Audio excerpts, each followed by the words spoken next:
Good morning students, myself Manish Are. I am lecturer in Mechanical Engineering Department of Government Polytechnic College Hanumangarh. आप सभी का ME 209 workshop technology and metrology के topic comparator की video lecture series में स्वागत है। आज हम जिस टॉपिक के बारे में डिस्कशन करेंगे वो है इलेक्ट्रिकल कंपैरेटर। इस वीडियो लेक्चर सीरीज़ में हमने लास्ट 2 वीडियोज़ के अंदर कंपैरेटर की बेसिक प्रिंसिपल को डिस्कशन किया था, उसके क्लासिफिकेशन को डिस्कशन किया था। लास्ट वीडियो लेक्चर में हमने मैकेनिकल कंपैरेटर और डाई इंडिकेटर को डिस्कशन किया था। इस वीडियो लेक्चर में हम इलेक्ट्रिकल कंपैरेटर को डिस्कशन करेंगे। देखते हैं। An electrical comparator is used as a electrical means of detecting and amplifying small movement of work contacting element। जैसा कि मैंने आपको लास्ट वीडियो में बताया था कि मैकेनिकल कंपैरेटर में किसी भी वर्क एलिमेंट के मेज़रमेंट में यदि कोई स्मॉल डिफरेंस है तो उस स्मॉल डिफरेंस या उस स्मॉल मूवमेंट को एम्पलीफाई करने का कार्य मैकेनिकल मीन्स के द्वारा किया जाता है, मतलब कि लीवर्स और गियर सिस्टम के द्वारा किया जाता है। पर इलेक्ट्रिकल कंपैरेटर में ये स्मॉल मूवमेंट को एम्पलीफाई करने का कार्य इलेक्ट्रिकल मीन्स के द्वारा किया जाता है। ये कैसे करते हैं देखते हैं। Electrical comparator consist essentially of A pickup head या ट्रांसड्यूसर। इलेक्ट्रिकल कंपैरेटर में एक पिकअप हेड या ट्रांसड्यूसर होता है। ट्रांसड्यूसर का क्या काम होता है? यह डिस्प्लेसमेंट को इलेक्ट्रिकल करंट में चेंज कर देता है। Electrical comparator can be classified according to the principle used in the pickup head और ट्रांसड्यूसर। इलेक्ट्रिकल कंपैरेटर को ट्रांसड्यूसर के अंदर जो प्रिंसिपल यूज़ किया जाता है उनके आधार पर हम क्लासिफाई कर सकते हैं। जो प्रिंसिपल यूज़ किए जाते हैं वो होते हैं इंडक्टेंस ब्रिज भी यूज़ कर सकते हैं, स्ट्रेन गेज भी यूज़ कर सकते हैं। और इन इंडक्टेंस ब्रिज और स्ट्रेन गेज की सहायता से हम वो जो हमारा मेज़रमेंट में जो डिफरेंस है उसको हम डिटेक्ट करते हैं। ए मीटर और recorder connected in the circuit to indicate the electrical change. इस सर्किट के अंदर एक मीटर या रिकॉर्डर कनेक्ट होता है जो कि इलेक्ट्रिकल चेंज को इंडिकेट करता है, और ये मीटर कैलिब्रेट किया जाता है कि ताकि ये प्लंजर की मूवमेंट को इलेक्ट्रिकल चेंज के अंदर शो कर सके। अब हम देखते हैं कंस्ट्रक्शन ऑफ इलेक्ट्रिकल कंपैरेटर। किसी भी इलेक्ट्रिकल कंपैरेटर में 4 बेसिक पार्ट होते हैं। फर्स्ट पार्ट होता है मेजरिंग प्रोब, जिसे हम प्लंजर कहते हैं। ये प्लंजर मैकेनिकल कंपैरेटर के प्लंजर के समान ही होता है। This is in direct contact of the component being checked. जिस भी कंपोनेंट को हमको चेक करना है उसके डायरेक्ट कॉन्टैक्ट में यह प्लंजर होता है। दूसरा है एम्पलीफायर या indicating unit. Amplifier is needed to provide the requisite sensitivity and to match the characteristic of different part of circuit. Amplifier जो भी हमको रिक्वायर्ड सेंसिटिविटी चाहिए उस सेंसिटिविटी को प्रोवाइड करता है, मतलब कि सिग्नल को एम्पलीफाई करता है। It boost ups the electrical signals obtain and gives to the indicating units. Amplifier electrical signals को बूस्ट करता है और इंडिकेटिंग यूनिट को प्रोवाइड करवाता है उस सिग्नल्स को, जिस सिग्नल्स को वो बूस्ट करता है। Indicating unit indicates the variation of dimension if any by the movement of pointer on calibrated scale। यदि आपकी डायमेंशन में कोई वेरिएशन है तो इंडिकेट यूनिट उस वेरिएशन को इंडिकेट करती है। और वो कैसे इंडिकेट होता है? कैलिब्रेटेड स्केल के पॉइंटर मूव करके। तीसरी यूनिट है वो है power unit. Power unit gives the power to the Wheatstone bridge to balance it while setting the pointer to 0 with respect to the standard component।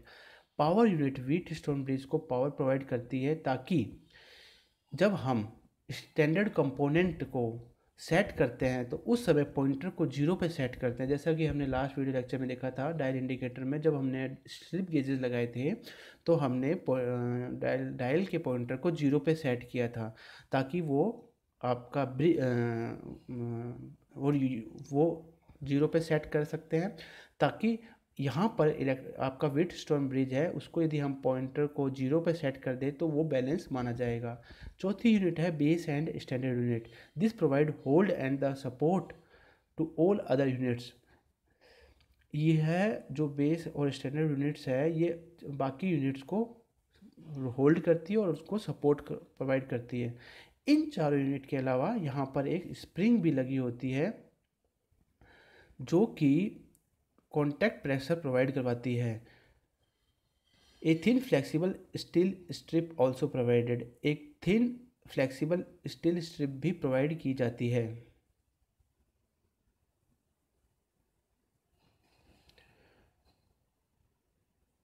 हम electrical comparator के working principle को देखेंगे। आप डायग्राम में देख पा रहे हैं यहाँ पर एक आर्मेचर लगा हुआ है और यहाँ पर दो कॉइल है C और C'।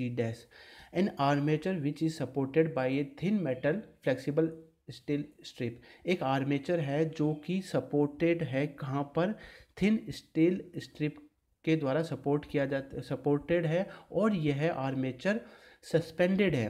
दो कोयल C और C', दो कोयल है, उनके बीच में ये आर्मेचर सस्पेंडेड होता है। These two coils form two arms of Wheatstone bridge, ये जो व्हीटस्टोन ब्रिज आप देख पा रहे हैं ये दो कोयल जो C और C' है, इनकी दो आर्म्स को बनाता है। Wheatstone bridge circuit incorporates the galvanometer, यहाँ पर आप देख पा रहे हैं गैल्वेनोमीटर लगा हुआ है। When it is balanced means no current flow through the Wheatstone bridge galvanometer means zero reading to galvanometer. जब ये व्हीटस्टोन ब्रिज बैलेंस स्टेट में है, मतलब कि इस गैल्वेनोमीटर में से कोई भी करंट फ्लो नहीं कर रही है, तो ये गैल्वेनोमीटर जीरो रीडिंग शो करता है। Little movement when armature is at the center position means the distance of the armature from the two coils is equal। जब ये आर्मेचर सेंटर पर है, मतलब कि ये C और C' कोयल से बराबर डिस्टेंस पर है, सेंटर पोजीशन पे है, मतलब कि ये दोनों बराबर डिस्टेंस पर है, तब